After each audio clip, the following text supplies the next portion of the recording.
મિત્રો, ગુજરાતીમાં આ પ્રકારના વાક્યો તમે ઘણીવાર વાપરતા હશો કે મેં તો ક્યારનું જમી લીધું, અને એ તો ક્યારની પરણી ગઈ, એ તો ક્યારનો જતો રહ્યો, અને મેં તો ક્યારનું ખરીદી લીધું. આવા વાક્યોને ઇંગ્લિશમાં કઈ રીતે બોલવા, આનું ભાષાંતર કઈ રીતે કરવું, એ આજના વિડીયોમાં આપણે સમજીશું. તો મેં એ ક્રિયા ક્યારની કરી લીધી, આના માટે ઇંગ્લિશમાં જે માળખું વપરાય છે એ છે too long ago. Too long ago ઉચ્ચાર નીચે આપેલો છે. સૌથી પહેલાં જે પણ કામ કર્યું એ વાક્ય પહેલાં મૂકવાનું છે, સેન્ટેન્સ, અને એના પછી તમારે મૂકવાનું છે ટુ લોંગ અગો. ઉદાહરણ જોશો એટલે બધું જ ક્લિયર થઈ જશે. તો પહેલું જે વાક્ય છે એ સમજીએ કે એ તો ક્યારનો જતો રહ્યો. જતો રહ્યો, આના માટે ઇંગ્લિશમાં કયું વાક્ય વપરાય છે? તો વાક્ય જવું એટલે છે ગો, અને ભૂતકાળ છે તો આપણે મૂકીશું વેન્ટ. તો આ રીતે વેન્ટ મૂકીને વાક્ય બનશે એ તો ક્યારનો જતો રહ્યો. હી વેન્ટ, જુઓ વાક્ય સૌથી પહેલાં હી વેન્ટ એટલે કે એ જતો રહ્યો, એ ગયો. He went too long ago. બોલો, he went too long ago, એ તો ક્યારનો જતો રહ્યો. પહેલું વાક્ય છે. એ જ રીતે બીજું વાક્ય છે, સમજો, મેં તો ક્યારનું જમી લીધું. મેં તો ક્યારનું જમી લીધું. ક્રિયા કઈ છે? મેં જમી લીધું. જમવું એનું ક્રિયાપદ છે ઈટ, અને ભૂતકાળનું વાક્ય હોય તો ઈટનું થશે એટ. એટ એટલે મેં જમ્યો, મેં જમી લીધું, હું જમ્યો, ATE એટ. આનો યુઝ કરીને વાક્ય કયું બનશે? આઈ એટ ટુ લોંગ અગો.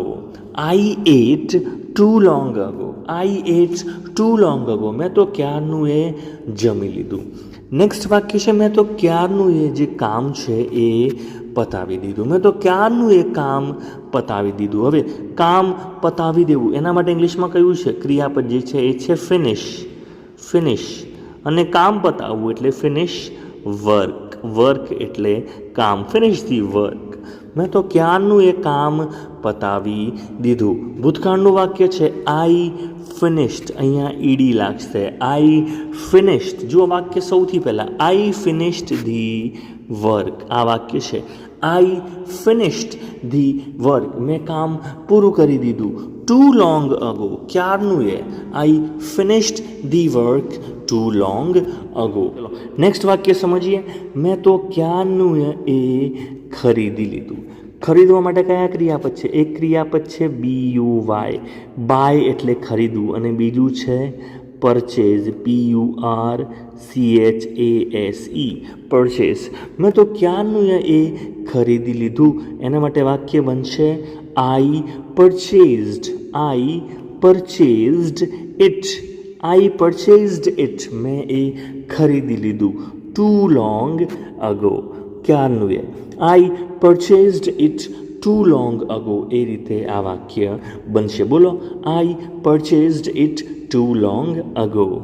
આના પછી નેક્સ્ટ જે વાક્ય છે કે એને બધાને ક્યારનું કહી દીધું. કહી દેવું એના માટે ઇંગ્લિશમાં કયું ક્રિયાપદ છે? કોઈને કહેવું એના માટે ક્રિયાપદ છે ટેલ, અને એનું ભૂતકાળ છે ટોલ્ડ. ટેલનું ભૂતકાળ છે ટોલ્ડ. સો એને બધાને ક્યારનું કહી દીધું. આનું ઇંગ્લિશ શું થશે? એને બધાને ક્યારનું કહી દીધું. He told everyone. આ વાક્ય છે હી ટોલ્ડ એવરીવન. એને બધાને કહી દીધું. He told everyone too long ago. He told everyone too long ago. એને બધાને ક્યારનું કહી દીધું.